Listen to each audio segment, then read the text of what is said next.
नमस्कार, मी संपदा कारा न्यूजच्या मराठी बातमीपत्रात आपल्या सर्वांचं स्वागत करते। देशभरात बेटी पढाओ बेटी बचाओचा नारा देणारे भाजपचे नेते मला इतके का घाबरले असा सवाल अध्यक्ष रश्मी बर्वे यांनी पत्रकार परिषदेत केला आहे।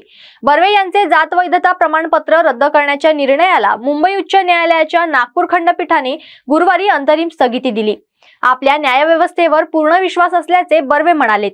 मात्र सरकारी यंत्रणेला दोष देत गेल्या 2 आठवड्यांपासून मानसिक छळ होत असल्याचा आरोप बर्वे यांनी केला आहे। बर्वे म्हणाले की लोकशाही अजूनही जिवंत आहे। लोकशाही वाचविण्यासाठीच काँग्रेस मैदानावर उतरली आहे, पण सत्तेत असल्याने षडयंत्र रचले। त्यांनी जात वैधता प्रमाणपत्र रातोरात रद्द करण्यात आले। या आधारावर त्यांचा लोकसभेचा उमेदवारी अर्ज रद्द करण्यात आला। जीपी सदस्यत्वही रद्द करण्यात आले। मात्र आज कोर्टाच्या निर्णयानंतर सत्तेचा विजय झाला।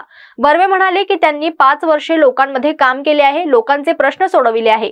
मात्र त्यांच्या विरोधात षडयंत्र रचले जात असून त्यांना लोकसभा निवडणूक लढवण्यापासून रोखले जात आहे। आता येथून त्यांचे पती श्यामकुमार बर्वे काँग्रेसचे उमेदवार असल्याचे रश्मी बर्वे म्हणाले आहेत।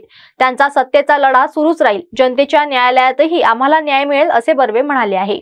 आज माझ्या पतीला महाविकास आघाडीचे अधिकृत उमेदवार म्हणून एक मोठी जबाबदारी दिलेली आहे।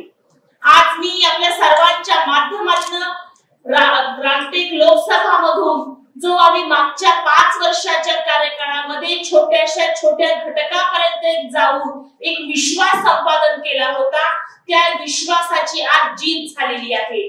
गोरगरिबांचा आशीर्वाद, गोरगरिबांचा विश्वास, माझ्या ग्रामीण भागातील जनतेचा विश्वास हा भूतकाळामध्येही रश्मी बर्वे सोबत होता, आजही रश्मी बर्वे सोबत आहे आणि भविष्यामध्ये सुद्धा माझ्या जनतेचा आशीर्वाद, त्यांचा विश्वास आज माझ्या सोबत राहील, इतकी मात्र आज मला हमखास अपेक्षा आहे।